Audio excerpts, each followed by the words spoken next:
So I'm sure y'all know my man Franco from Franc Analysis, good friend of the channel here. We go back pretty much since the start of his channel. He was back on the HMO podcast. We used to go on Big Talk, Little Talk every Friday night. We would all have big discussions, good chat, good conversation. Well, he had a live stream last night, and as it just so turns out, he had a guest on by the name of Jackson Hinkle. Now, you might know who Jackson Hinkle is.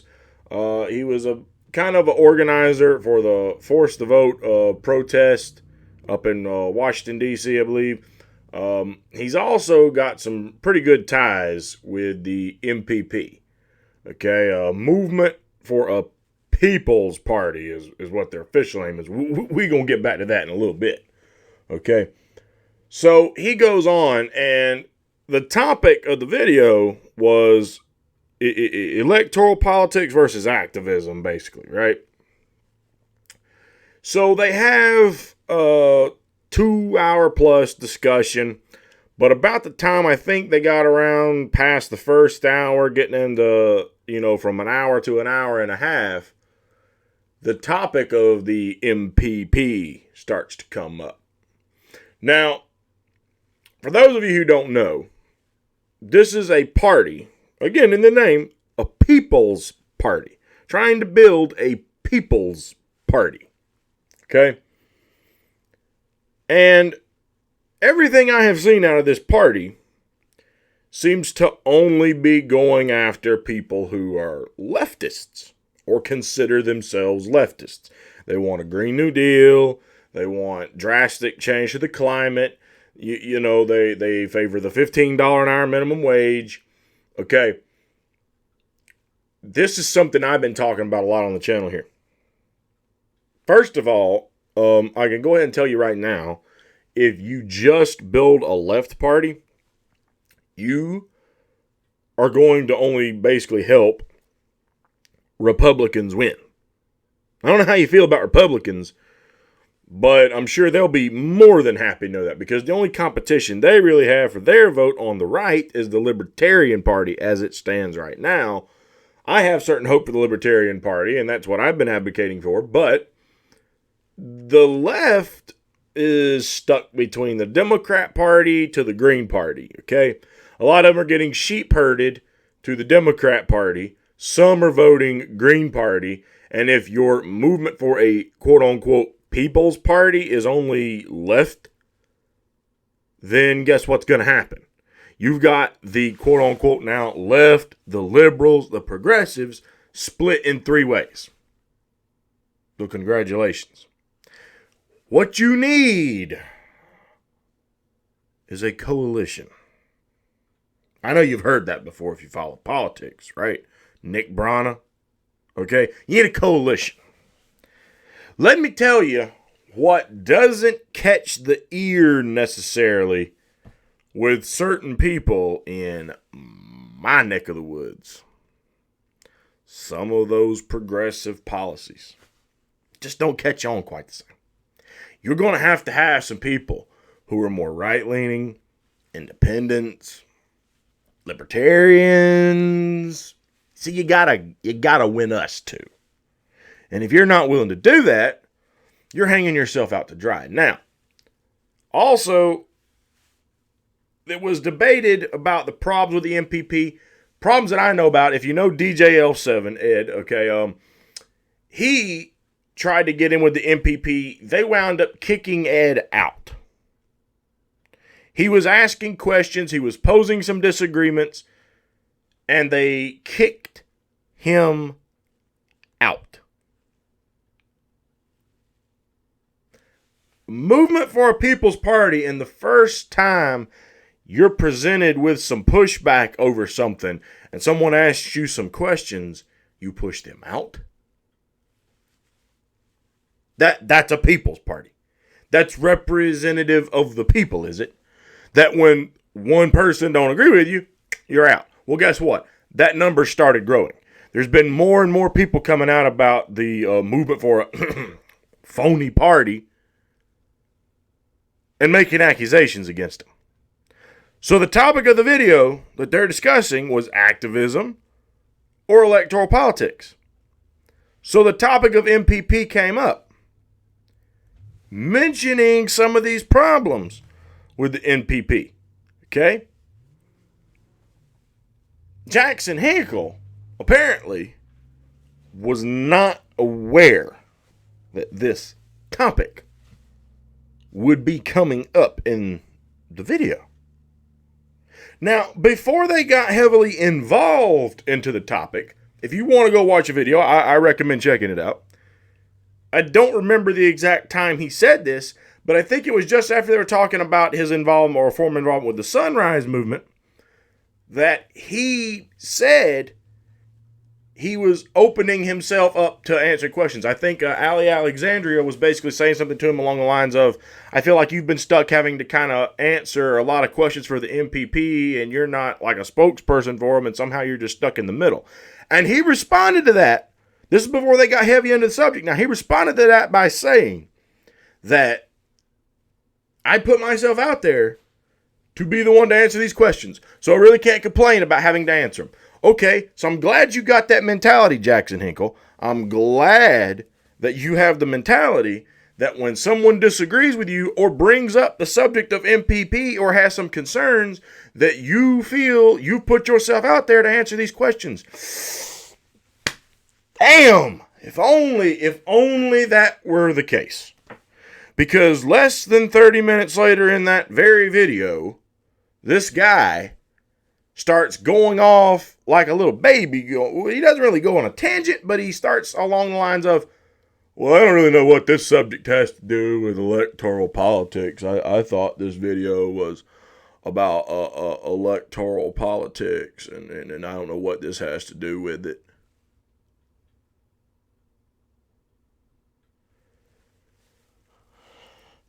Okay. Well, Jackson Hinkle, meet the lone wolf. The redneck in South Carolina.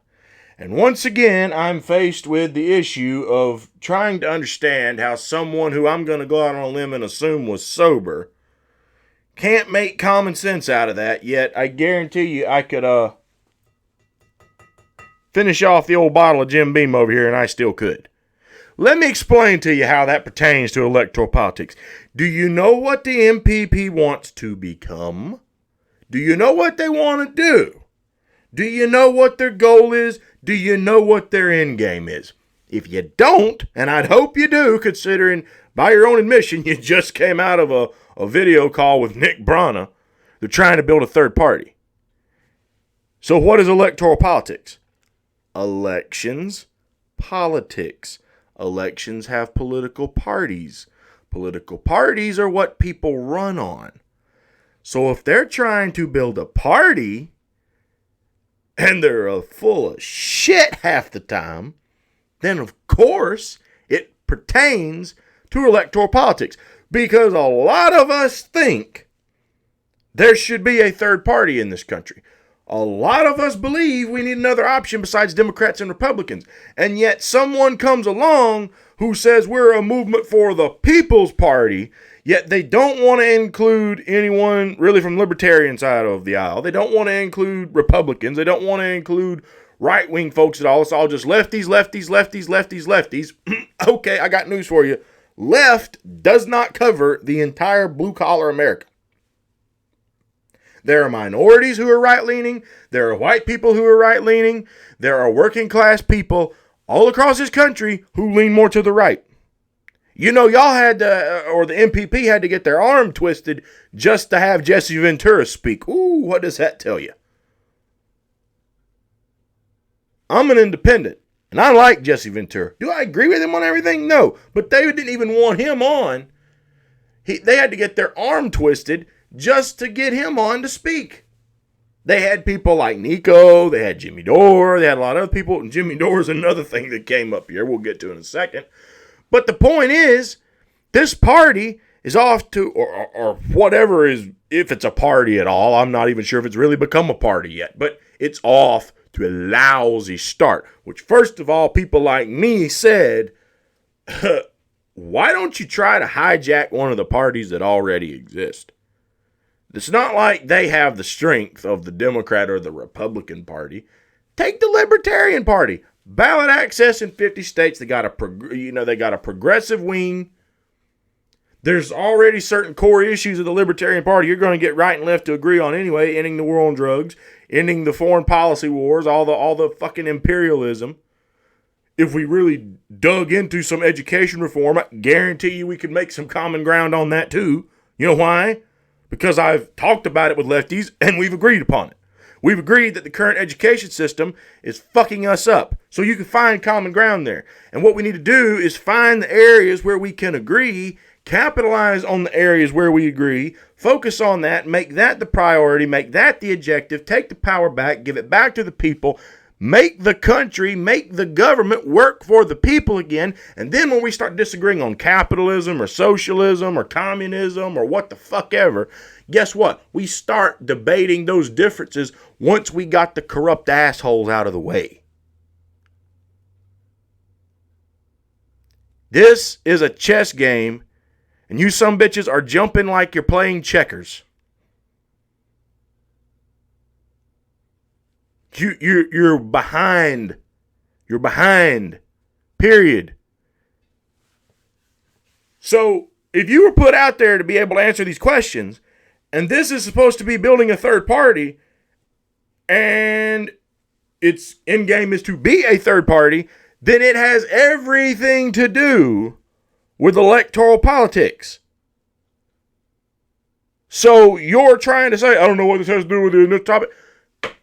Let's be honest. You knew exactly what it had to do with the initial topic. You just didn't want to talk about it. Now, I don't really know Jackson Hinkle that well. I mean, I've never even spoke to the guy. But I'm seeing this video, and then I started seeing a lot of the backlash that Franco started getting from Jackson Hinkle stands, and eventually Jimmy Dore stands. And the reason he started getting pushed back on the Jimmy Dore stands is because he wanted to bring up Jimmy Dore. He, Glory, Allie, they were all talking about how Jimmy wants to say that he's the only one covering certain things when there's smaller channels like them who are covering it. Now, I'm just going to be honest, and this is no disrespect to Franco, Glory, anybody else. I'm in this list too now, okay? None of us are on the same playing field as Jimmy Dore. So when he says he's the only one, I don't know that he is trying to throw shade at any kind of smaller channel. I don't know that I believe that necessarily. I think that's just more of a case of he's saying he's the only big channel with a big audience that's going into these subjects. That's how I would interpret that. I mean, for you to try, or me or anyone else to try to put yourself on the level of Jimmy Dore, you're kidding yourself. Jimmy Dore and Kyle Kulinski and a lot of these other people got ahead of the YouTube game before they started really throttling down the views. His channel's not growing like it was anymore either. If he started with the rest of us, he'd probably be stuck close to around where the rest of us are at. He got in the game at the right time. Kind of like if you'd invested in Bitcoin a couple of years ago or when it first got started, you could be filthy stinking rich right now. But if you want to invest in it now, it's going to be awful hard to make a lot of money because you're buying peanuts because one share costs 50-something thousand bucks last I checked. Okay, so it's a time thing. He got in ahead of the throttling. And he's getting throttled now, but he's already built his audience. Whereas we got in when the throttling started, and we're raking, scraping, clawing, whatever, to grow it all. And there's no disputing that there's throttling involved, because even my numbers are nonsensical. Why do I have one video that, and this is how I know that there's a throttling, because it clearly slipped through. 56,000 views, over 1,000 likes. None of my other videos have come close. The closest few others, 1,000. But that one blows the rest of my videos out of the water. It's a pretty old video too. And it was about the people in the UK reacting to the American healthcare. There was the Politics Joe video, I think is what his name was, right? So there's throttling going on. So I'm going to just say, I wouldn't take offense to what Jimmy Dore says when he says that, but they were also trying to put pressure that they want Jimmy Dore to cover certain other topics and subjects to inform people better. And there's nothing wrong with that. If you're a fan of a channel and you want to see them cover something, you give your opinion. But people in the comment section were just like, oh, no, they're trying to trash Jimmy Dore. How dare you? How dare you? You could tell Jackson Hinkle was uncomfortable as hell the whole time this was going on. Well, maybe you and Jimmy just have a disagreement. Maybe he doesn't think it's that serious. Like, oh my God. Like, dude, what happened to this whole thing? You're putting yourself out there to answer questions. You certainly don't seem to want to engage very much now. Now, I'm going to say this. I've had disagreement with Jimmy Dore once upon a time. He and I have different views on the police, for example. I won't say there are no crooked cops. I'm not going to say there are no reforms needed to the system. There are, but I think me and him have just personal different experiences with police. I know a lot of what his personal issue is, and I also know I have my own connections and personal relationships with people who wear a badge, and it's not the same. And I think those personal experiences form your opinions. And credit to Jimmy, he even brought on a guy like Daryl Davis to talk about how that happens, with Daryl Davis trying to get people away from the Ku Klux Klan, right?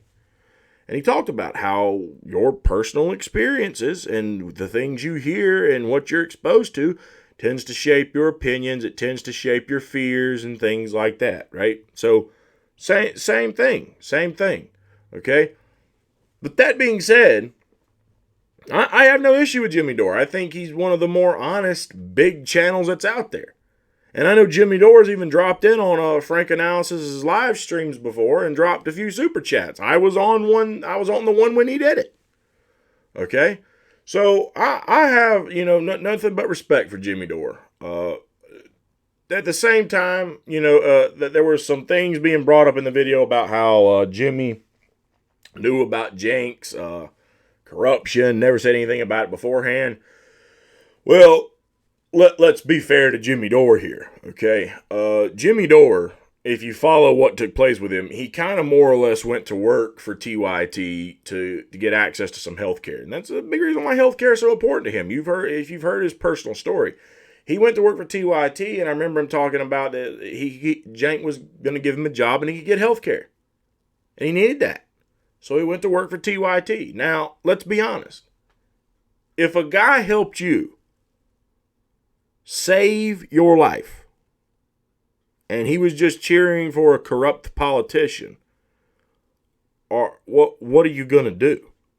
Are you really just going to throw your health care away? Are you going to, you could call it greed on Jimmy's part, whatever. I call it. That man helped him, and he probably had a level of respect for him. And I think that's faded away at this point. I think over time, of course, Jimmy left TYT. He's doing his own thing now. And I think now that he's left, he's starting to see once Jank took even more money, what he started doing. And now he's lost a lot of respect for Jank Uger. But at the time, even if he saw symptoms of it, even if he saw signs of it, the man helped him get access to health care and save his life. I'll tell you right now, if that were me, no matter how fucked up the person was, if they helped me save my life, I would be very hesitant to just throw that person under the bus just over the fact that I think they're supporting the wrong people. Or they have the wrong take or the wrong views. You know what we call that in the South? See, that's called cutting your nose off to spite your face. So I think he had enough respect for Jank Uger to just not try and shit talk him all the time. Like I said, I think that eventually faded away.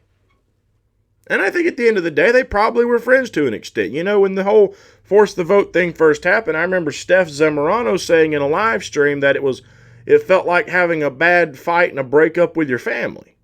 I think they were pretty close.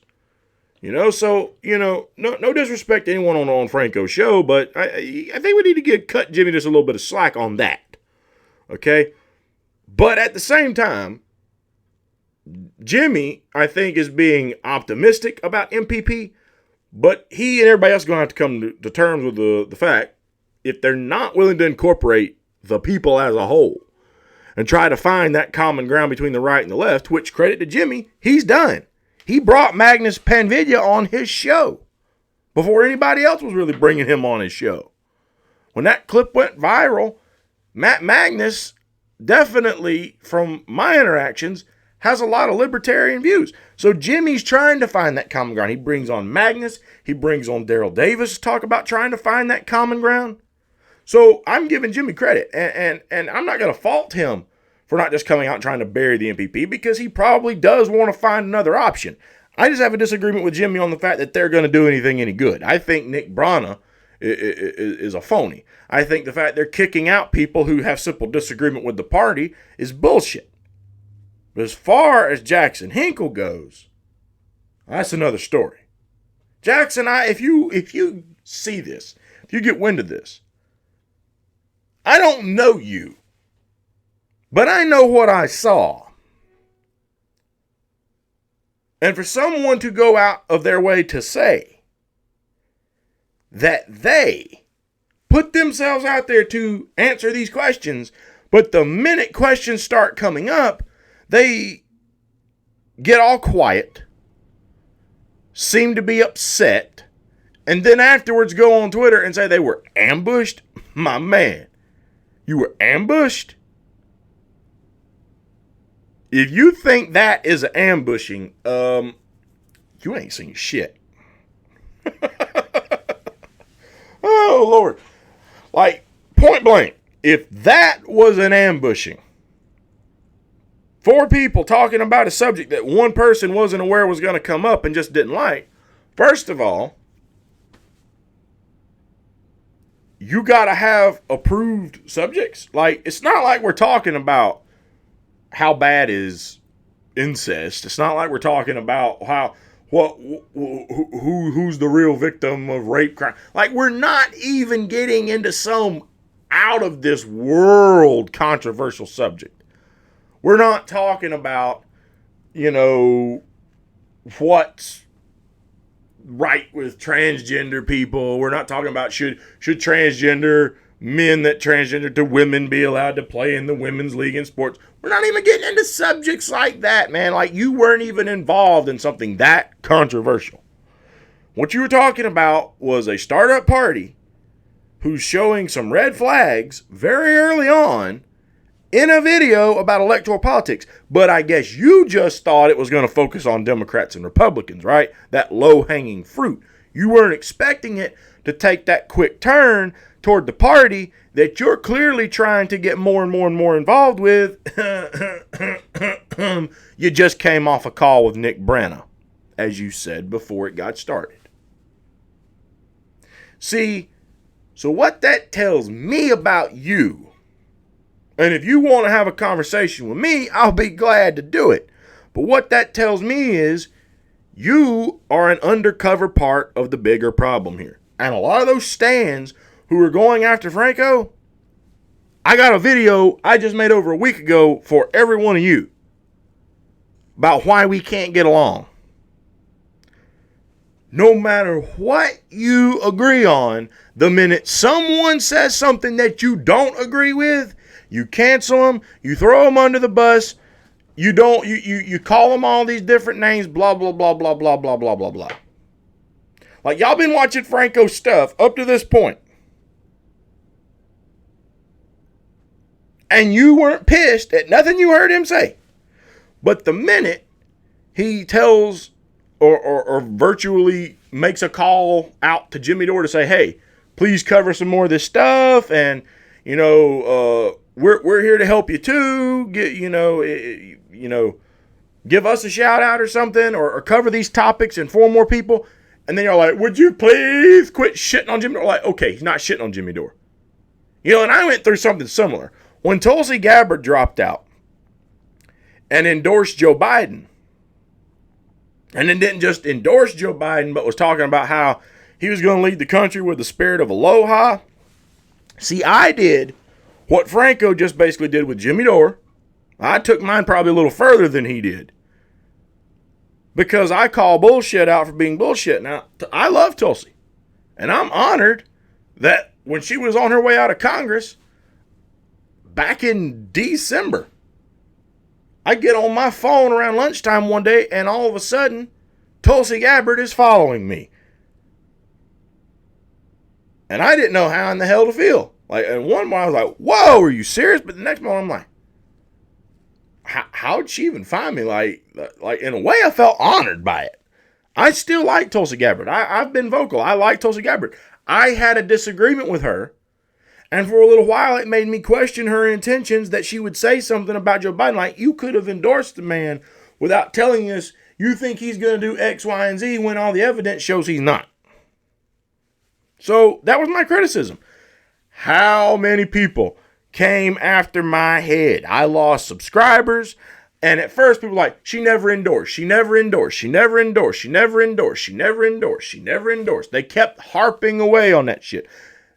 And then it took her going on to the Jimmy Dore show, and Jimmy Dore asking, is there any difference between support and endorse or something like that, right? And she had to say no. And then it was like, oh, it doesn't matter. She's had to honor her obligation, blah. Like they're making excuse after excuse after excuse after excuse after excuse. Understand something. Just because I have a criticism of someone, just because I have a disagreement with someone, doesn't mean I am some snowflake canceling them. There's a reason why I still praise Tulsi Gabbard on many things to this day. I will give anyone credit where credit is due, and I will give anyone criticism where I think it's due. And do you know why? Because that's what a true friend would do. If you had a friend and you thought they were doing something out of the way, even if it risks damaging the friendship, if you thought you needed to do right by your friend, you'd step up to them and say something. You know why? Because you're at the end of the day trying to help them. But if you are just going to go along to get along and on their ass 24/7, you're not a real fucking friend. You're an ass kisser. You're a follower. You're damn sure not a leader. You're certainly not a team player, because you're going to be a fucking sheep. And if that person ever got into power and power corrupted them, you're going to be a nice little fucking sheep and keep following them. Now, if that was only a problem today, like the fucking people who follow the politicians now, what makes you any different than them? You have to be willing to criticize sometimes. Doesn't mean you hate them. Doesn't mean you dislike them. Doesn't mean you're trying to cancel them. It means you're asking questions and you're criticizing. Dissension is the greatest form of patriotism. Thomas Jefferson. Read a little history. It'll do you fucking wonders. I promise you. So the fact, Jackson, that you didn't think that pertained to the subject, we all know you understood how. You just tried to say it didn't. And you didn't want to talk about Jimmy Dore at all. You don't want to criticize MPP at all. Maybe I'm wrong, but the indicator I'm getting from that is that you're really not that invested in solving much. Maybe I'm wrong. I mean, seriously, hey, people see this, don't like it, get wind of it, send it over to him. Let me know. I mean, like, if you got disagreement, I'm open to talk to you. We can talk this out like two grown men. But what I'm trying to find is unity, and what I'm trying to find is a true people's coalition. And if you're not willing to criticize anything, even if in that coalition, then what it sounds to me like is you're just trying to capitalize on a moment so you could potentially run for something one day. Or you're afraid that if you do say something that criticizes Jimmy Dore at all, he might not bring you on his show and give you exposure. Sounds to me like you're trying to walk eggshells to feather your own nest. That's what it sounds like, man. That's what it sounds like. And I got news for you. You know who that sounds like? AOC and the rest of the squad. Is this what we're left with? Seriously? Every outside movement that comes along becomes a bunch of rollover people who are just preaching one message and trying to get into power so they can do what they think is going to make them more successful?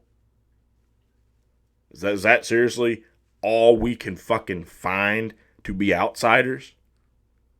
Again, Jackson, if that's not what you are, man, come on, we'll talk about it. We'll talk about it. But I think it's a little hypocritical for you to go on a show and make the comment that you putting yourself out there to answer these questions, and the minute the questions start coming and you didn't know they were coming, your asshole puckers, you freeze up, you get all pissy, you get all moody, and you don't want to answer the question, and then you sit there and make a comment along the lines of, I don't know what this has to do with the topic, when we're talking about a political party and electoral politics was the original subject. Why wouldn't a political party have something to do with electoral politics? That's like saying rain has nothing to do with the weather. Where's the logic, man? It has everything to do with the original subject. You just thought we would only focus on, or that group, that people like me or Frank or everybody else, we wouldn't dare touch subjects like that, right? You think that you were going to go on the show and the discourse was going to be about low-hanging fruit. It's time for some serious change. And if you want that change, you got to start looking beyond that low-hanging fruit. Because that's the obvious shit. And what we don't need to do is focus on low-hanging fruit and then worry about replacing that with something that could end up just as bad. Point blank. The way this whole thing's being structured right now is alienating about half the country. So where do you think there's going to be success from that? Period. So, I mean, yeah, I'll probably get some dislikes on this video. But, you know, I know exactly what Franco's going through.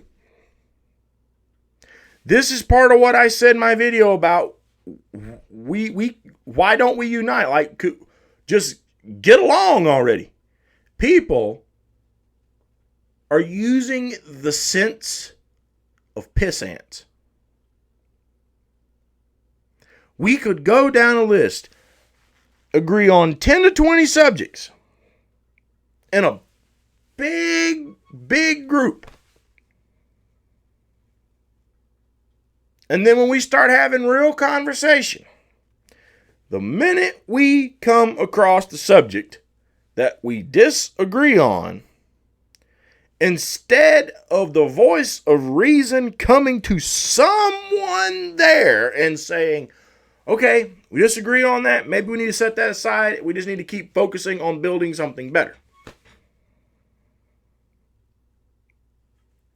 Everything goes to shit.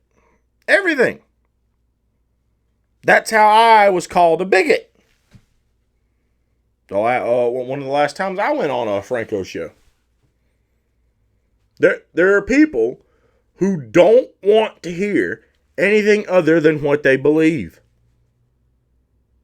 And as long as that's the mentality, I got news for you. A lot of the left are going to continue to be labeled as beta cuck snowflakes. You're never going to get true unity. You're never going to get people to start working together. And you're going to make sure that the elites that we all seem to want out of power stay in power. So congratulations. You're failing at everything if this is the way you keep wanting to proceed about it. And Franco, man, hey, you watching this? Keep doing what you're doing, man. Seriously, don't let all those people in your comment section get you down. Because Stands are going to be stands. But while stands are stands, I'll give you some lyrics to an old country song here. You've got to stand for something, or you'll fall for anything. So I'd rather have a bunch of pissed off stands and maintain keeping my integrity intact than become a wishy-washy politician just like all the rest of them seem to be to try to please them all. Truth is what matters.